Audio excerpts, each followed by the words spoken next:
2022 প্রবিধান অনুযায়ী টেক্সটাইল ইঞ্জিনিয়ারিংয়ে যে ডিপ্লোমা সেক্টরটা আছে সেখানে একটা সাবজেক্ট আছে ফেব্রিক স্ট্রাকচার অ্যান্ড ডিজাইন। এটা 2022 প্রবিধান অনুযায়ী পঞ্চম সেমিস্টারে এই সাবজেক্টটা পাওয়া যায়। তো এই সাবজেক্টটায় ডিজাইন যেগুলো আছে সেই ডিজাইন যেগুলো করার জন্য আমরা ডিজাইন প্যাড বা গ্রাফ পেপার ব্যবহার করি। তো আমি আমি মানা করব না গ্রাফ পেপার ইউজ করার জন্য, কিন্তু আমরা কিন্তু চাইলে আমাদের কম্পিউটারে যে এক্সেল শিটটা আছে সেই এক্সেল শিটটার মধ্যেও ডিজাইন প্র্যাকটিস করতে পারি। শুধুমাত্র প্র্যাকটিস করার জন্য আমরা এক্সেল শিটটা ব্যবহার করতে পারি। আমি রেকমেন্ড করব গ্রাফ পেপার, যদি সম্ভব হয় তাহলে গ্রাফ পেপার ইউজ করার। যদি প্র্যাকটিস করার ক্ষেত্রে, যেহেতু প্র্যাকটিস করার ক্ষেত্রে বলতেছি, সেহেতু আমরা চাইলে কিন্তু এক্সেল শিট ব্যবহার করি। তো আমরা আজকে দেখার চেষ্টা করব যে এক্সেল শিট ব্যবহার করে এই যে ডিজাইনগুলো আছে এই ডিজাইনগুলো আমরা কিভাবে করতে পারি সেই জিনিসটা আজকে আমরা দেখার চেষ্টা করব। আমরা নিচে যাই অথবা একটা নতুন পেজ নেই, নতুন পেজ নিয়ে আমরা এখানে একটা ডিজাইন করি, ডিজাইন করে দেখানোর চেষ্টা করি। ডিজাইনের ঘরগুলো অনেক বড় আছে, মূলত গ্রাফ পেপারে ঘরগুলো ছোট ছোট হয়।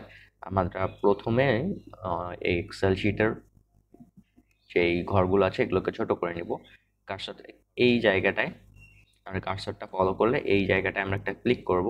তো পুরো এক্সেল শিট যেটা আছে পুরোটা সিলেক্ট হবে। আর আমরা এখান থেকে এইটাকে এই যে এরকম কার্সরটা রাখলে, লাইনগুলোর মধ্যে কার্সরটা রাখলে এরকম আইকন আসবে। এটাকে আমরা ছোট করে নিব। তো যতটুকু ছোট নেওয়া সম্ভব, যতটুকু নিলে ভালো হয় অতটুকু নেওয়ার চেষ্টা করবো। এখন ঘরগুলো ছোট হয়ে গেছে। এখন আমরা প্লেন উইভ একটা দেখার চেষ্টা করি। একটা ডিজাইন দিয়ে, একটা ডিজাইন দেখলেই মোটামুটি সবগুলো ডিজাইন বোঝা যাবে যে কিভাবে করতে হয়।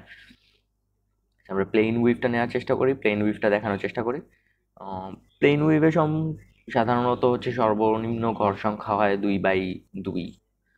এই ঘর সংখ্যায় মূলত সর্বনিম্ন ঘর সংখ্যায় একটা প্লেন উইভ তৈরি করতে হয়। আমরা 2x2 যদি নেই তাহলে আমরা দুইটা ঘরকে সিলেক্ট করব, উপরে নিচে দুইটা ঘরকে সিলেক্ট করব। সিলেক্ট করার পরে মাউসের রাইট বাটন ক্লিক করে ড্র্যাগ করে টান দিব, টান দিলেই সিলেক্ট হয়ে যাবে। এখান থেকে আমরা বর্ডারে যাব, এখান থেকে আমরা বর্ডারের অ্যারোটাতে ক্লিক করব, এখান থেকে অল বর্ডার সিলেক্ট করে দিব। তো এই যে ঘরটা আমার কিন্তু সিলেক্ট হয়ে গেছে। এখন হচ্ছে আমরা গ্রাফ পেপারে করছি যে ক্রস চিহ্ন মানে হচ্ছে ওয়ার্প আপ, অ্যান্ড যেটা ফাঁকা থাকে সেটা হচ্ছে ওয়ার্প ডাউন বা ওয়েফট আপ। হ্যাঁ, এখন আমরা ইভেন আমরা এটাও করছি যে যেই ঘরটা কালার করা থাকবে, যে ঘরটা কালার করা থাকবে সেটার মানে হচ্ছে ওয়ার্প আপ, আর যে ঘরটা ফাঁকা থাকবে সেটা হচ্ছে ওয়ার্প ডাউন বা ওয়েফট আপ। তা আমরা কিন্তু এই ফর্মুলায় ব্যবহার করে এক্সেল শিটে এই কাজটা করতে পারি। তাও এখন এখানে যে আমার ঘরটা আছে এই ঘরটার মধ্যে আমি জুম করে নেই।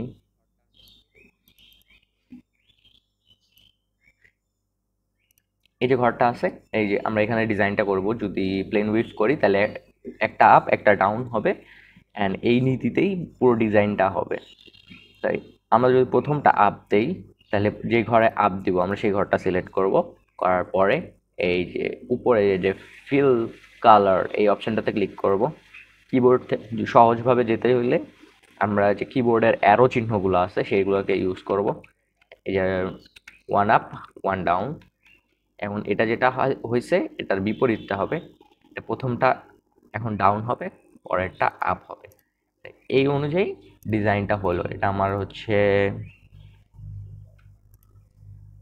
2x2 ঘরের, এটা হচ্ছে আমার এটা হচ্ছে আমার ডিজাইন। এখন সেম ভাবে আমরা কি করব, আমাদের হচ্ছে ড্রাফটিং প্ল্যানটা করব অ্যান্ড লিফটিং প্ল্যানটা করব। আমি যদি ড্রাফটিং প্ল্যানটা করি, একটা ঘর ফাঁকা দিব, একটা ঘর ফাঁকা দিয়ে আমরা চেষ্টা করব যে ড্রাফটিং প্ল্যানটা করার। ড্রাফটিং প্ল্যানটা হচ্ছে প্রথম সুতাটা প্রথম ঘরে গেছে, প্রথমটা ফিল করে দেব। এটার সাথে ওটার কোনো মিল নাই, তো এটা স্ট্রাইট ড্রাফট হবে। দুইটা ঘরে যেহেতু লাগছে সেহেতু এটাকেও আমরা বর্ডার করে দিব। ড্রাফটিং প্ল্যান যা হয়েছে লিফটিং প্ল্যানও সেম হবে। লিফটিং প্ল্যানটা চাইলে আমরা কপি করে দিতে পারি। আমি রেকমেন্ড করবো কপি না করা, যেহেতু গ্রাফে আমাদের আবার করতে হবে। গ্রাফের ক্ষেত্রে যখন পরীক্ষার সময় হয় তখন আমাদেরকে আবার করতে হয় যে যেইটা আছে তখন তো আর কপি করার সিস্টেম নেই, কপি পেস্ট করার সিস্টেম নেই, হাত দিয়ে আবার করতে হয়। তো হাত দিয়ে এইভাবেই আবার করাটাই ভালো। তো এটা হচ্ছে ডিজাইন, এই হলো গিয়ে ড্রাফটিং প্ল্যান, আর এটা হচ্ছে গিয়ে লিফটিং প্ল্যান। এটা হচ্ছে ড্রাফটিং প্ল্যান, এটা লিফটিং প্ল্যান। তো এইভাবেই মূলত ডিজাইনটা করা হয় এক্সেল এর মধ্যে। তো এই যে 2x2 ঘরের যে ড্রাফটিং প্ল্যানটা, design, drafting plan, lifting plan আমরা করছি, এটাকে যদি আমরা বড় করে করতে চাই তাহলে এরকম হবে।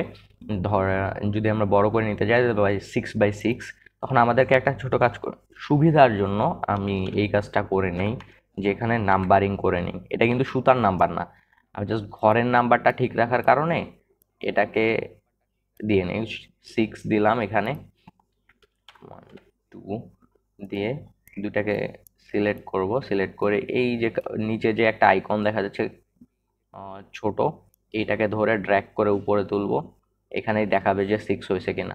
তো আমার বুঝতে পারছি উপরে এতটুকু যাবে, এদিকে এতটুকু যাবে। তো এটাকে পুরোটাকে ড্র্যাগ করব, ড্র্যাগ করে আমি অল বর্ডারে ক্লিক করব। পুরোটা বর্ডার হয়ে গেছে, তার আমার 6x6 হয়ে গেছে। এখন আমি চাইলে নাম্বারগুলো ডিলিট করে দিতে পারি, পুরোটা সিলেক্ট করে কিবোর্ড থেকে ডিলিট বাটনে ক্লিক করলে নাম্বারগুলো চলে যাবে। 6x6 যেহেতু হয়েছে, সো আমার কাজ হচ্ছে যে প্লেন উইভের শর্তই হইতেছে যে 1 আপ 1 ডাউনে পুরো ডিজাইনটা হবে। আমার প্রথমটা যদি আপ দেই, আমি এখান থেকে কালারটা চেঞ্জ করে কালো লাল দেই, প্রথমটা যদি আপ হয় পরেরটা হবে ডাউন, পরে আবার হবে আপ, তারপরটা ডাউন, আবার আপ, পরেরটা ডাউন। এখন এখানে এটা যেটা হয়েছে এটার বিপরীতটা হবে। এই পুরোটা আমি এই যে এটা কিন্তু কার্সর দিয়ে করছি না, কার্সর আমার কালারে আছে, আর আমি এটা নড়াচ্ছি হলো আর কিবোর্ডের অ্যারো কিগুলো যেগুলো আছে অ্যারো কি দিয়ে। তাহলে প্রথমটা এবার ডাউন হবে, পরেরটা হবে আপ, পরেরটা ডাউন, পরেরটা আপ, সেম ভাবে পুরো ডিজাইনটা হবে।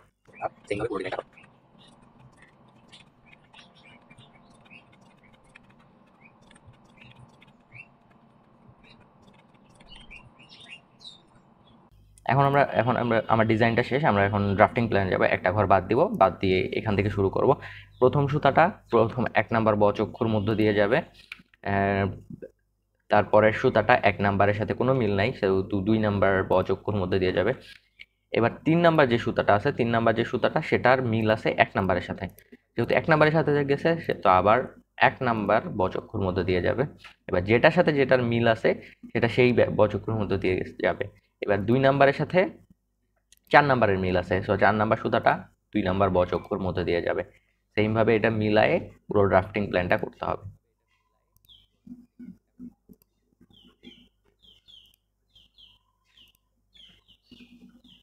এটাকে আমরা ড্রাফটিং প্ল্যান শেষ, এটাকে আমরা বর্ডার দিব, অল বর্ডারে ক্লিক করব। এটা 1 নাম্বার, এটা হচ্ছে 1 নাম্বার, এটা 2 নাম্বার।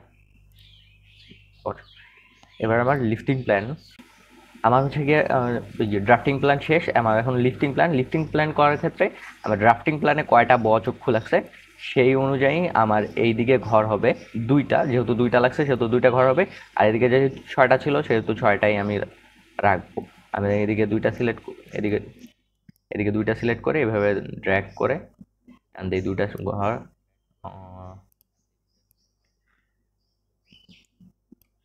এবার অল বর্ডারে ক্লিক করি। এখন কাজ হচ্ছে যেহেতু আমার 2 ঘর পর পর রিপিট হয়েছে, এই 2 ঘরে যা আছে সেম পুরো ডিজাইনে তাই আছে। যে আমি শর্টকাটে যদি করতে চাই তাহলে এই 2 ঘরটা আমরা যদি যেহেতু জানি যে 2 ঘরে যা আছে তাই হবে লিফটিং প্ল্যান, এটাকে কপি করে এখানে পেস্ট করে দিতে পারি। আর যদি ভালোভাবে করতে যাই তাইলে আমাদেরকে যেটা করতে হবে,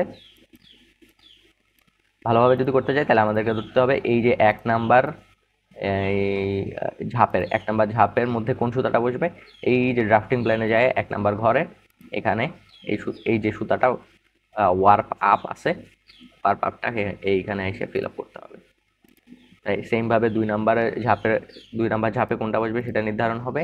এই লিফটিং প্ল্যানের ড্রাফটিং এর 2 নাম্বার ঘরে 2 নাম্বার বচক্ষুতে কোন সুতাটা কোন ঘরে আছে, এই যে 1 ঘর ফাঁকা এখানে আছে, এইভাবে পুরাটা ফিল আপ করতে হবে।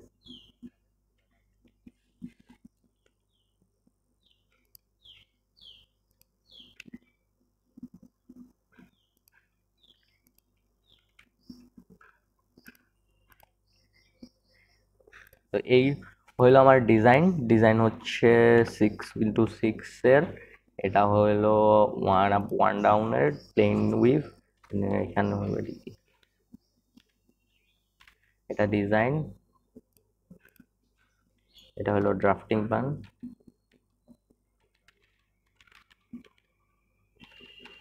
এটা ড্রাফটিং প্ল্যান, আর এটা হলো লিফটিং প্ল্যান।